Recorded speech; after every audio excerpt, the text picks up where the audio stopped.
મિત્રો, ઘણી વખત આપણે એમ માનીએ છીએ કે સફળતા એ માત્ર ટેલેન્ટ, લક કે કોઈ ખાસ એવા લોકો માટે જ હોય છે. પરંતુ સાચી વાત એ છે કે સફળતા કોઈ જાદુ નથી. એ એક આદત છે. દરરોજ થોડું કામ કરવું, મન ના હોય ત્યારે પણ આગળ વધવું, હાર મળ્યા પછી પણ ફરી ઊભા થવું. આ બધું મળીને બનાવે છે કન્સિસ્ટન્સી, એટલે કે સતત પ્રયત્ન. વિચાર કરો ને, પાણીના ટીપાં પણ સતત જો પથ્થર પર પડે તો એમાં કાના પાડી દે છે. તો પછી આપણી મહેનત ફળ કેમ ન આપે? આપે જ.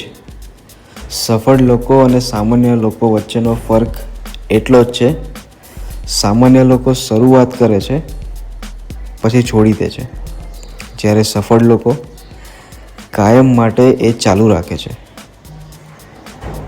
પરફેક્ટ બનવું જરૂરી નથી, પરંતુ રેગ્યુલર બનવું ખૂબ જરૂરી છે. થોડું કરો પણ રોજ કરો. મિત્રો, યાદ રાખીએ, કન્સિસ્ટન્સી એ જ કોઈ પણ વ્યક્તિની સૌથી મોટી શક્તિ છે.